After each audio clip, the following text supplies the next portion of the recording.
প্রিয় ছাত্রছাত্রীরা কেমন আছো সবাই? আশা করি সবাই খুব ভালো আছো। আজকে আবার একটা নতুন ভিডিও নিয়ে এলাম। তো যারা আগের ভিডিওটা দেখেছে তারা জানে যে এনইপি 2020 এর সিলেবাস প্যাটার্ন, তার কি কি পেপার থাকবে সমস্ত কিছু আমি বলেছিলাম। আজকের ভিডিওটা কি নিয়ে না, যারা গ্র্যাজুয়েশন ইংলিশ সাবজেক্টে করবে ভাবছো, তো দেখো এখানে লেখাই আছে, এটা কিন্তু একদম অফিসিয়াল সিলেবাস। তোমাদের কল্যাণী ইউনিভার্সিটির ওয়েবসাইটে যেটা তোমরা পাবে, গিয়ে তোমরাও ডাউনলোড করে নিতে পারো, অথবা তোমরা যদি সিলেবাসটা চাও আমাদের স্ক্রিনে দেওয়া নাম্বারে হোয়াটসঅ্যাপ করবে, তোমাদেরকে আমি পাঠিয়ে দেবো। ইংলিশে অনার্স আর এখন সেই অর্থে হচ্ছে না, এখন সেটারই নাম হয়েছে মেজর সাবজেক্ট। দেখো M A J, M A J for major, M A J for major, nothing else. আর দেখো এই কোডিংটা 101, 101 is equal to first sem, is equal to first sem. 60 মার্কের হচ্ছে থিওরি এন্ড 15 মার্কের হচ্ছে প্রেজেন্টেশন, টোটাল 75 মার্কস। তো তার মধ্যে দেখো 60 মার্কসের সিলেবাসটা আমি ডিসক্লোজ করছি কিরকম। তোমাদের মেজর 101 মানে ফার্স্ট সেমিস্টার মেজরের যে পেপার, সেটাতে পরীক্ষা দিতে গিয়ে তোমাদের যা যা পড়তে হবে, এবার সিলেবাসটাকে 3টে ইউনিটে ভাগ করা হয়েছে, ইউনিট 1, ইউনিট 2 আর ইউনিট 3। এটা খুব মজার কথা বলি, প্রথমে এই বুকটা একটু হালকা হয়ে যাবে, যে ইউনিট 3টা নিয়ে কিন্তু খুব একটা মাথা ব্যথা করার দরকার নেই, একদমই ভেবো না এটা নিয়ে। কারণ এই যে তোমাদের 15 নম্বরের যে ইন্টারনাল অ্যাসেসমেন্ট আমি বলেছিলাম, এই ইন্টারনাল অ্যাসেসমেন্টে স্যাররা একটা তোমাদের কোনো প্রফেসররা তোমাদের দেখবে একটা প্রজেক্ট লিখতে দেবেন বা কোনো একটা কিছু লিখতে দেবেন, কোনো একটা টপিক, সেটাতেও আমি হেল্প করে দেবো। তো এই যে 15 মার্কের ইন্টারনাল অ্যাসেসমেন্ট, সেইটাই হচ্ছে ইউনিট 3। সুতরাং এখান থেকে আমাদের ডিরেক্ট কোনো প্রশ্ন আসবে না পরীক্ষায়, মানে রিটেন এক্সামে আসবে কোথা থেকে না, অনলি ইউনিট 1 আর ইউনিট 2। তো চলো দেখি ইউনিট 1 এ কি কি আছে। ইউনিট 1 এর ইউনিট টাইটেলটাই হচ্ছে দেখো লিটারারি টার্মস। তো আমরা দেখো বাংলায় যদি আমরা কথা বলতে চাই, তাহলে খুব স্বাভাবিক আমাদেরকে অ আ ক খ এগুলো শিখতে হবে। ঠিক তেমনই যদি ইংরেজিতে কেউ কথা বলতে চায়, তাহলে তাকে তার এবিসিডি তো জানতেই হবে, তাই না? তো আমরা গ্র্যাজুয়েশনে কিন্তু ইংলিশ লিটারেচারে পড়তে এসেছি, ইংলিশ পড়তে আসিনি, সাহিত্য পড়তে এসেছি। তো সাহিত্যে ঢোকার আগে, ঠিক আমি যেমন করে ভাষা ঢোকার আগে আমরা অক্ষর চিনবো, ঠিক সাহিত্যকে বোঝার জন্য, সাহিত্যকে অ্যানালিসিস করার জন্য আমাদের কিছু টার্ম আমাদের জেনে নিতে হবে। সেই টার্মগুলো কি কি এবং তাদের কি কি বৈশিষ্ট্য, ফিচার্স কি কি, সেইগুলো আমাদের খুব ছোট্ট করে এই ফার্স্ট সেমিস্টারে বলা হয়েছে। তো দেখো কি কি করতে হবে, আমি দেখিয়ে দিচ্ছি কি কি টপিক তোমাদের জানতে হবে।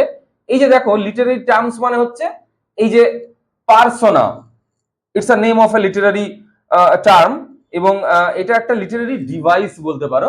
এটা কবিতায় ব্যবহার করা হয়, বিভিন্ন জায়গায় ব্যবহার করা হয়। এই নিয়ে কিন্তু বিস্তারিত এখানে বলা সম্ভব নয়, এই জন্য ক্লাসে আসতে হবে। আর এই নিয়ে আমরা পারলে পরে একটা ভিডিও আমি বানিয়ে দেবো সবার সুবিধার্থে। তো দেখো আমি শুধু বলে যাচ্ছি টপিক গুলো।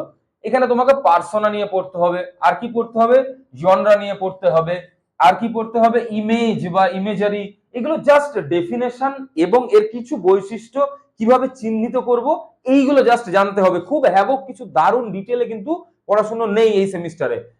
সিম্বল নিয়ে পড়তে হবে, এপিক পড়তে হবে, lyric, novel, comedy, tragedy, character, connotation and denotation, irony, এগুলো সবই কিন্তু লিটারারি টার্মস, এবং এইগুলো খুবই ইন্টারেস্টিং বিষয়।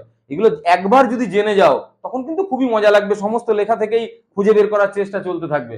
তারপরে দেখো ন্যারেটিভ অ্যান্ড ন্যারেটোলজি, আর আছে পয়েন্ট অফ ভিউ, যেটাকে আমরা অনেক সময় পিওভিও বলে থাকি। যে এই কটা টপিক আমরা দেখলাম, এখান থেকে কত মার্কসের এবং কি কি প্রশ্ন আসবে দেখো, এটাও তোমাদের সিলেবাসে খুব ডিটেলে দেওয়া আছে।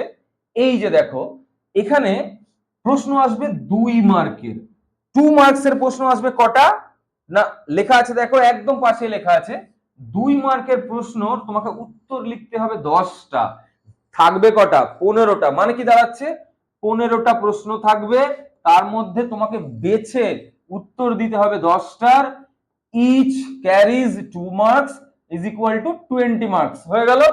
আর এরপরে কি থাকছে 5 মার্কসের উত্তর লিখতে হবে, কটা, দুটো লিখতে হবে, থাকবে কটা 3টে থাকবে, তার মানে কি দাঁড়ালো 3টে প্রশ্ন থাকবে, বেছে তোমাকে উত্তর দিতে হবে দুটোর, ইচ ক্যারিজ 5 মার্কস, 5 ইন্টু 2 10, তাহলে দেখো 10 প্লাস 20, এই যে 30 মার্কস তোমার ইউনিট 1 থেকে হয়ে গেল। এবার চলে আসো তুমি ইউনিট 2 তে।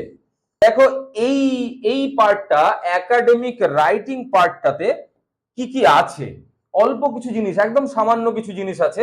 এক দেখো রাইটিং প্রসেস, একটা লেখার পদ্ধতি কি কি সেই নিয়ে বলা আছে। Conventions of academic writing, conventions মানে খুব সহজ কথায় তুমি ধরে নিতে পারো যে আগেকার সময় থেকে যে যে নিয়ম রীতি নিয়ম কানুন গুলো চলে আসছে, যে ফরম্যাট, সেটাকে আমরা বলতে পারি conventions. Conventions of English writing বা academic writing. Summarising and paraphrasing, summary সম্বন্ধে তোমরা অনেকেই জানো, কোনো একটা 10 পাতার গল্প পড়ে আমি সেটাকে যখন খুব কম করে 1 পাতায় বর্ণনা করব সেটাকে সামারি করা বলে। এইভাবে প্যারাফ্রেজ করা কাকে বলে এটাও আমরা জানবো ক্লাসে, পরবর্তী কোনো একটা ক্লাসে। তো সামারি আর প্যারাফ্রেজের মধ্যে খুব সামান্য ছোট্ট একটা পার্থক্য রয়েছে, এটা বুঝিয়ে দিলেই সবাই বুঝে যাবে। এরপরে দেখো ক্রিটিক্যাল থিঙ্কিং ইন রাইটিং আছে। আমরা সাপোজ ধরে নাও তুমি তোমাদের কোথাও থেকে তোমাকে বলেছে তুমি তোমার স্কুল নিয়ে 1 পাতা লিখে দেখাও। এই প্রসেসটা কিভাবে, তোমাকে লেখার আগে তো ভাবতে হবে। এই যে ভাবনা প্রসেস, তোমার আগেকার অভিজ্ঞতা, তোমার স্কুল নিয়ে তোমার কি কি জানা আছে সেই সব ইনফরমেশন গুলো ভেবে নেওয়া, তারপর সেগুলোকে পরপর সাজিয়ে নেওয়া, সাজিয়ে নিয়ে তারপরে লেখা, এই যে পদ্ধতিটা ক্রিটিক্যাল থিঙ্কিং মানে চিন্তা ভাবনা করতেও জানতে হবে। এটা কিভাবে আমরা করতে পারি সেটাও আমরা শিখবো। Argument in writing, citing resources, এই যে নতুন নতুন বিষয়গুলো, আর্গুমেন্ট, সাইটিং, এগুলো কি, এগুলো জানতে গেলে কিন্তু ইমিডিয়েট পড়া শুরু করতে হবে এবং অফলাইন ক্লাসে যোগাযোগ করতে হবে। আমরা অনলাইনেও কয়েকটা ক্লাস দেব, সেখান থেকেও ছাত্ররা, সব ধরনের ছাত্ররা বুঝতে পারবে। তো দেখো চট করে দেখে নি যে ইউনিট 2 থেকে আমরা তো ফার্স্ট ইউনিটে দেখলাম 30 মার্কসের আনসার লিখতে হবে। এই যে 30 মার্কস ফার্স্ট ইউনিট থেকে ছিল। এবার দেখো সেকেন্ড ইউনিট থেকে কত থাকছে না 5 মার্কসের কটা উত্তর লিখতে হচ্ছে, দুটো থাকছে, কটা, তিনটে। তাহলে তিনটে টোটাল প্রশ্ন থাকবে, সেখান থেকে তোমাকে বেছে লিখতে হবে দুটো প্রশ্নের উত্তর, প্রত্যেকটা প্রশ্নের 5 নম্বর করে, তাহলে টোটাল পেয়ে যাচ্ছে তুমি 10। আর কি থাকছে না একটা বড় প্রশ্ন থাকছে, একটা টাইপ 10 মার্কের, সেটাও লিখতে হচ্ছে তোমাকে দুটো। কটার মধ্যে, এখানে অপশন বেশি, 4টে অপশন, মানে টোটাল 4টে প্রশ্নের মধ্যে থেকে বেছে দুটো প্রশ্নের উত্তর লিখতে হবে, যার প্রত্যেকটার মার্কস হচ্ছে 10, অতএব 20। অতএব দেখো 10 + 20 30, এই ইউনিট 2 থেকে 30। তাহলে তোমাদের প্র্যাকটিক্যাল ছাড়া থিওরিতে যে 60 মার্কস বলেছিলাম আমি, দেখো 30 + 30 60 মার্কস কিন্তু ডান।